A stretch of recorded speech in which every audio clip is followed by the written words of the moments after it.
Hey everyone, I want to make a quick video. Sorry, my voice is still messy, but hopefully you can hear this a little better.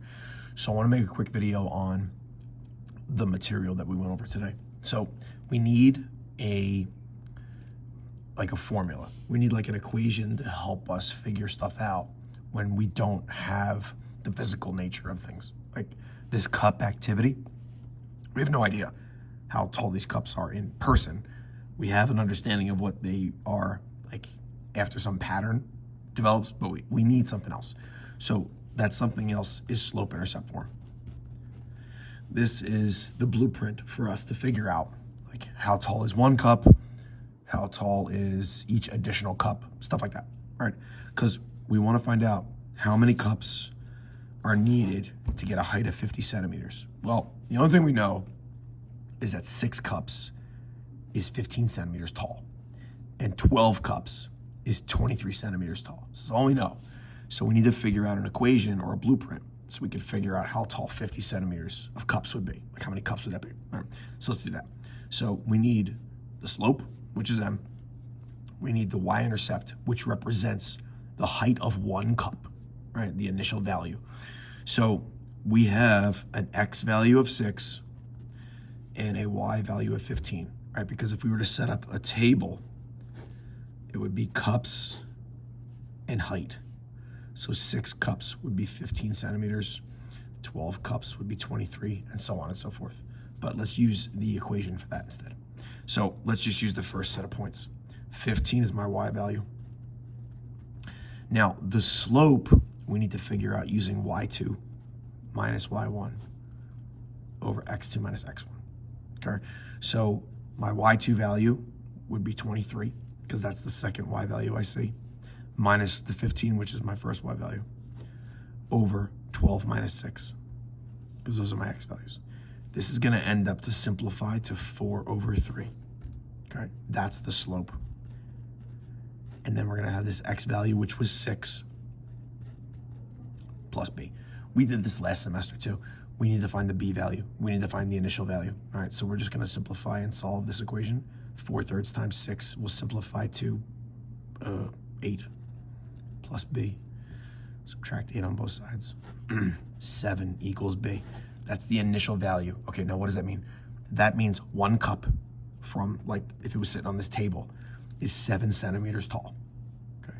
Now what does that 4/3 represent as the slope? Well, that means each additional cup that gets stacked adds 4/3 of a centimeter. Now think about that for a second. Yeah, each cup is 7 centimeters tall, but look at how they're stacked. They're stacked inside of each other. It's not like they're stacked on top of each other, right? So it's not 7 every time. It's 4/3 of an inch every time. It's like the lip. It's like the tip of this. Right? So the equation that helps us solve for anything that's happening here is going to be y equals 4/3 x plus 7. That is that formula or blueprint to help us solve. So now I need to know how many cups are needed to make a stack with a height of 50 centimeters. Well, if this represents 1 cup's worth, or each cup, and this represents the initial height of 1 cup, my y value is going to end up being the total height. So 50 centimeters needs to go in here for y.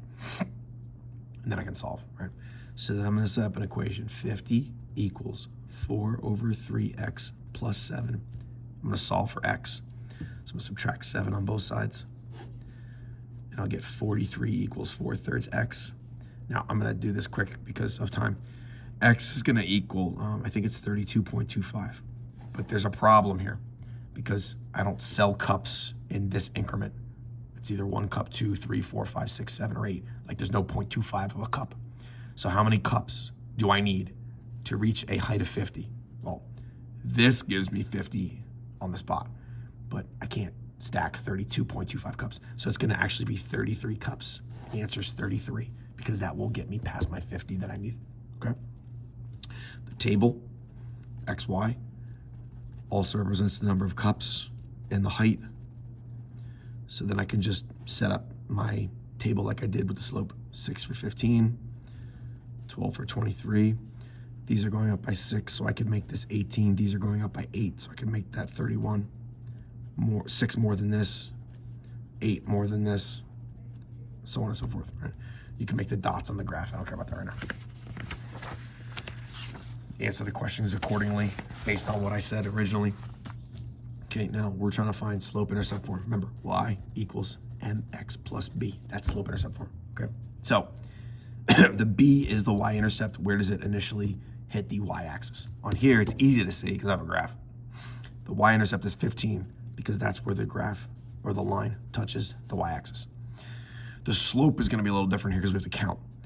If I have a good point here, I have to look for another good point. And it looks like this next point's pretty good. All right. So rise over run tells me the slope. So I'm going to go up 5, 10. Remember, these go up by 5s. They don't go up by 1. So be careful of the scale. So up 5, up 10, right 1.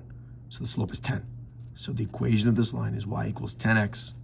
Right? 10 was the slope plus the 15, which was the y-intercept. So that's my final answer there. Okay. Now, when I have a table of values, the top is x, the bottom is y. Okay. So we're going to do the same thing as we did in the first problem with the cups. I need to find the slope first, and then I can backtrack for the y-intercept. The slope, if I have points 2, 35 and 5, 65, I can use y2 minus y1 over x2 minus x1. So if I label these x1, y1, x2, y2, 65 minus 35 over 5 minus 2, which gives me 30 over 3, which is 10. So the slope is 10 of this table. Now, I need to go backwards so I can find the y-intercept, right? So, because the y-intercept isn't clear here. The y-intercept is the y value when x is 0, but I don't have that, so I don't know. So I need to use the slope of 10 and any one of these points to fill in, see what it is. We'll do that on a sheet of paper. Okay. So if I have, hopefully you can see that, okay. So y equals mx plus b. The y value that I want to use is 35 here. The slope we knew, which was 10. The x is 2, because that's the corresponding x value when y is 35, plus b. So 35 equals 20 plus b. Subtract 20 on both sides. 15 equals b. That's the y-intercept. So if you've done this partner activity thing before, you know that whatever you get for partner A on that problem, the same problem has to be the same answer on partner B. And it is y equals 10x plus 15. Okay, so that's the process there for these problems. You would do that for all of these. This last portion here, it's called three truths and a lie. You're looking for the lie. All right, so on this one, part A says the tank started with 3 gallons. Well, started means the y-intercept. It did start with 3 gallons, right? Because the y-axis represents gallons. So that's true. So that's okay. The tank is filling up by 1 gallon every 3 hours. Okay, well, let's see. At 0 hours, it's at 3. At 3 hours, it's at 4. So did it go up by 1 gallon? Yes, it did. So that's true. The tank has 5 gallons of water at hour 6. All right, well, let's look at hour 6. Does it have 5 gallons? Yes, it does. So that's good. Last one is the equation of this line is y equals 3x plus 1/3. No, it's not, because this is the y-intercept where the graph touches the y-axis. It's not 1/3, it's 3. So this is the answer. And we know this because what I just said. The 1/3 is not the y-intercept. 3 is the y-intercept. So they switched this, okay?